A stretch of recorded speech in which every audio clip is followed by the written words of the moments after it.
না না না, ওর বাড়ি হরিপুরে না, ওর বাড়ি এইখানে। ঠিক আছে, সবাই স্ট্যান্ডটা বন্ধ করে দিই, মানে ওই শাঁসাটা ধরে স্টিল ফটোটা নিন। আপনি ভিডিও করে নিন, 1 মিনিটের ভিডিও করে নিন। ও আচ্ছা আচ্ছা আচ্ছা, যেটা আপনি পাঠাবেন সেটা করুন। রেডি? রেডি। এই গানটা একসময় রচনা হয়েছিল। বাউলের জীবনটা তো খুব কষ্টের জীবন, তো একসময় সেই কষ্টের জন্য বউয়ের সোনা বন্ধক দিয়েছিলাম। তো সব সময় মেয়েদের কাছে তো সোনা, শাড়ি এগুলো তো খুব প্রিয় থাকে। তো তখন ও খালি বারবারই বলতো যে আমার সোনা দাও, আমার সোনা দাও। তো সেই সময় একটা গান আমি রচনা করেছিলাম, তার 2টো পদ আছে। ও সোনা তোমার কাছে সোনা আছে, ও সোনা তোমার কাছে সোনা আছে, তোমার কাছে খাঁটি আর আমার কাছে খাঁটি আছে আমার সোনার মাটি। ও সোনা আমার সোনার মাটি।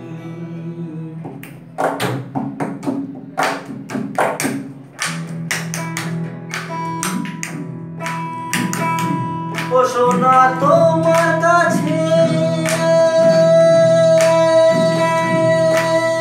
সোনা আছে, ও সোনা তোমার কাছে সোনা আছে, তোমার কাছে খাঁটি আমার কাছে খাঁটি আছে আমার সোনার মাটি। ও সোনা আমার সোনার মাটি।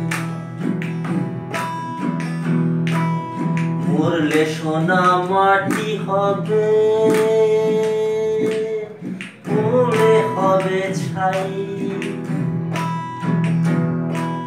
পড়ে রবে সকল সোনা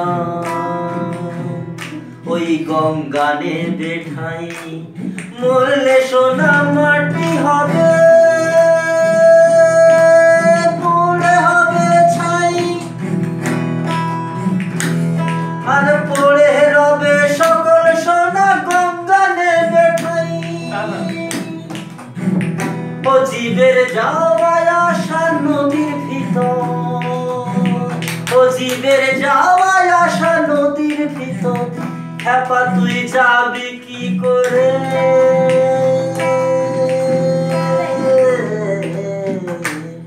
ওই বাঁকা নদীর পেছন ঘাটে খেপা তুই যাবি কি করে? ওই বাঁকা নদীর পেছন ঘাটে খেপা তুই যাবি কি করে? ও সেথায় হুঁশারায় গেলে পরে, ও সেথায় হুঁশারায় গেলে পরে, মরবি যানবাহন চাপা পড়ে, মরবি যানবাহন চাপা পড়ে। কলিকাতা যাবি খেপা খুব হুঁশিয়ারি, কলিকাতা যাবি খেপা খুব হুঁশিয়ারি। তাহলে বাবা, জীবের যাওয়া আসা নদীর ভেতর, তো আমরা যদি নদীতে যাই তাহলে তো আমরা মারা যাব। তাহলে গুরু গোসাইরা কেন বলে গেছেন যে জীবের যাওয়া আসা নদীর ভেতর? 10 মাস 10 দিন পরে যখন একটা সন্তান ভূমিষ্ঠ হয়, আমরা বলি যে ওই সন্তানটা আমাদের। হ্যাঁ বাবা, ওটা সামাজিক মতে, কিন্তু শাস্ত্র মতে ওই সন্তান আমাদের নয়। নির্দিষ্ট দিন পরে যখন মা জননী গঙ্গা দেবীকে পুজো করে ওই সন্তান ঘরে আনেন, তখন ওই সন্তান আমাদের শাস্ত্র মতে। আবার আমাদের দিনকাল যখন ফুরিয়ে যায়, যখন আমাদের জ্যৈষ্ঠ পুত্র অগ্নিদগ্ধ হওয়ার পর যেই অস্থিটা গঙ্গায় ভাসায়, তাহলে বাবা কি হলো? জীবের যাওয়া আবার জীবের আসা সবটাই কিন্তু ওই নদীর ভিতরে। তাই গুরু গোসাই বলে, ও জীবের যাওয়া আসা নদীর ভিতর, ও জীবের যাওয়া আসা নদীর ভিতর, খেপা তুই যাবি কি করে?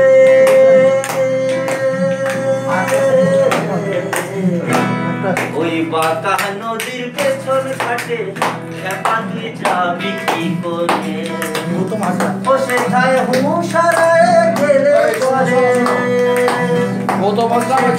মশারারে গেলে পরে মোর বিজান বাহন চাপা পড়ে, ও মোর বিজান বাহন চাপা পড়ে, কলিকাতা যাবি খেপা খুব হুঁশিয়ারে, কলিকাতা যাবি খেপা খুব হুঁশিয়ারে। প্রথম গিয়ে দেখবি তুই হাওড়ার ভিড়টা,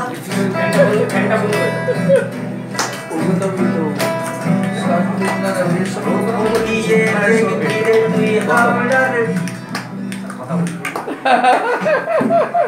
ভালো আছো? হ্যাঁ, আপনি স্যার ভালো আছেন তো? ভালো আছি। সেই দেখা গৌতমের নাম শুনে আমি এলাম। কোথায় গৌতম?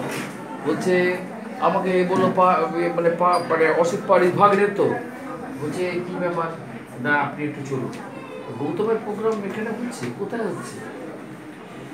যদি এখানে কিছু নেই, পন্ডাদা বন্ধু বান্ধব, তবে কতগুলো গুড নিউজ একসঙ্গে দিয়ে দিই। আসলে আপনার সাথে তো ফেসবুকে কানেক্ট নেই, মোটামুটি ওখানে সাগরে ফেসবুক খুললেই তো পেয়ে যাবে। ফেসবুক আমার সাথে কানেক্টটা হয়নি আর কি, সাগরে সেই যে দেখা, তারপরে তো আর দেখা হয়, যার ফলে কানেক্ট হয়। আচ্ছা, এরপরে যেটা হয়েছে